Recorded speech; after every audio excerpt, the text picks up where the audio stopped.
Dog Man! What are you expecting with this? I'll tell you what I'm expecting. Admittedly better than I thought it was going to be film. I'm guessing this is from the same type of people who did Captain Underpants, because it is definitely that same animation style. And it'll literally start. It is Greg, I believe, the the cop, who him and his dog get into an accident, and he's the muscle, the dog's the brains. They put the dog's head on the cop's body, basically killing killing the cop, and basically saying, "Hey, dog, you get to live." It's like, what do you mean? The cop's body is the main thing. Yeah, and where's his brain and conscious and all that? Not there. That guy's dead. So it's Dog Cop just doing his thing. A lot of it, he's like, I'm gonna stop the evil cat Petey, and the most evil cat in the world who keeps breaking out of jail. And the mayor's brother runs the cat jail, and she's like, "Are you saying our cat? Are you saying cat jails are stupid? Are you saying my brother who runs it is stupid? Your brother runs it?" So it's self-aware enough to actually get a laugh here or there. I'm actually not going to lie. And saying some positives, it doesn't look bad. Not the characters. The characters just look one step above claymation. That this type of animation style always kind of does. But the actual world looks good. Like, it actually looks like a solid animated world. So I give it props for that. I'll also say the emotional messages, I think, worked for young kids. There was a decent little crowd in my theater, and I think the kids were invested enough in it. So I think the emotional beats, especially with like little Petey, who's like a clone of basically he's the mini-me of the main villain. Excuse me. Is he works very well as like an emotional crutch. He's very adorable. And he very much is a child in the sense that you both love him and you identify with the adults who is trying to parent him. That, God, my life, why? Dogman is also very likable. I mean, there's nothing inherently wrong with the film. I can say that. It's pretty. I wouldn't go so far as say generic. They do get creative. Like with the machines this cat is developing to beat Dogman. And the climax actually gets kind of fun because it kind of turns into a kaiju battle, which is a lot of fun. And there's another character who's like a fish, evil telekinetic fish. So that's interesting to say the least. And I'm trying. Was he voiced by Ricky Gervais? I want to say he was voiced by Ricky Gervais. Or he's voiced by, we'll find out in just a second. Was he voiced by, not that Dogman, the other Dogman. Dogman 2025 film. Yeah, Ricky Gervais, Flippy the Fish, there you go. Billy Boyd as Seamus, Eli Fisher, Poppy Liu, Butler. Oh, yeah, I know what that is. Pete Davidson as Petey, okay, and Lil Ray Howard, yep, I knew that was him as chef, as the chief. And Dogman's just someone going. So these guys got a paycheck. Again, it's not god awful. I don't have a lot to say about it, honestly. Like I said, the animation, like the world looks nice. There's some creativity that's going on here. The emotional beats work fine. It's just not a movie that's cut out for me. It's just not my cup of tea. But I will say this, and I was thinking about this going with this movie coming up. I'm like, with everything I've been seeing this month, with Den of Thieves, Pantera, with Wolfman, with and I mean Companion's far better than this, but even with Companion, I've had a lot of kind of dour notes this month so far, and it's kind of nice to have something a bit more lighthearted and goofy. Let's be honest, it's kind of goofy. I mean, it's a guy with a dog head sewed onto his body to become a super cop. That is a goofy premise, to say the least. My dad asked me, he's like, "Wait, so this is animated?" Yeah, it's animated. It's like, oh, I thought it was like live action or something. I was like, no, it's animated. Because that would be a weird live action movie. I'd pay to see the makeup job on that. But yeah, between Den of Thieves, Wolfman, Flight Risk, Companion, and then this is the most lighthearted we've had all January, and probably for good reason. It's a fine for kids, probably 6 or under, I'd say. I don't know if any kid over like maybe say 7 would get a lot out of it, so that might be your cutoff age. But all kids are different. I can honestly say I got laughs out of it. I did get some enjoyment out of it. So it's a harmless babysitter movie, to be honest. It is. It's a babysitter movie, but it's not bad. In terms of trailers, oh God, the Book of David. No. Sorry, not the Book of David. I apologize. No, not the Book of David. No, King of Kings. Angel Studios for me is Pure Flix Light. It is going to, in fact, make some films that I'm going to go, you know what? That's perfectly okay. Maybe you can tell these things are made on the cheap, though. Like, Angel Studio is able to actually pull in a little bit of green, a little bit of cash with their films, but they do not have the resources to be doing a big budget film. We got Paddington to Peru, like a 30-second spot.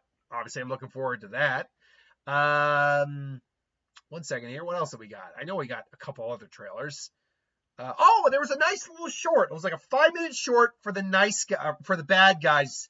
It's not bad guys too, but it's like a 5-minute like short feature, like kind of like you would do at Pixar films in front of this film for the bad guys, about them trying to get to their parole hearing. That was a lot of fun. I really enjoyed the bad guys, the first film. So I'm looking forward to August when we get the second one. Otherwise, Minecraft the movie. Oh God. Look, I get it. Jack Black.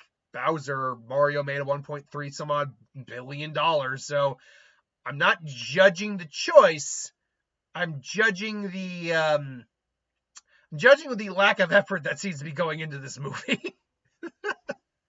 Oh, and we got the How to Train Your Dragon live action trailer, which, look, it does look like a carbon copy of the original, but then again, maybe here's the thing. It does look like it's a carbon copy of the original so far. Maybe they will add something new into that. Maybe they won't. But maybe even if it is a copy of the original, it does still give you the opportunity to see, say, like some of the Toothless looks nearly identical to the Toothless in the animated film. But the fact is, he now has to exist in a 3D world, and I mean a 3D real world. I mean, I'm sure most of that's probably set or CGI or whatever, like they're on a grease, but a world that looks realistic versus a CGI, well, animated CGI world. So he's still got to look like he's belong. We also get to see like the other dragons as well, and see if they belong, or the giant off like hive like brood mother dragon, whatever it's called. So, and then the flying shots, like that could look really spectacular in live action. So I'm not knocking I don't knock on live action remakes until I see them. But then I'll be like, oh, this movie sucked. There you go. But overall, I'm willing to give it a shot. Definitely, I'm willing to give it a shot. We also got Snow White coming in March and Lilo and Stitch coming in May as well. As long as, let me put it this way, I don't love the live action Beauty and the Beast, but I at least give it credit for actually trying to do some different stuff. Because that's kind of how you should really do a remake. With like especially remaking a Disney property. That is one little nitpick I have with, say, like The Little Mermaid. And I really liked The Little Mermaid. I thought it was a really good remake. But it doesn't change. The stuff they added, I really like. Like we actually see her and Eric getting to know each other. I like that. But then it's like you add like Ursula and Triton, our brother and sister, which really wasn't an initial part. It was implied, but whatever. Then we're dealing with all of Eric's shit, and I'm like, well, okay, I appreciate you trying to get me to like this guy, but give him a song that he can actually sing in tune. Like it's like, ugh. So, but then you get something like Beauty and the Beast, which again, I don't love that movie. like giving the Beast an original song. I'm like, whatever. Now I know she'll never leave me. Like, okay, whatever. What's the point?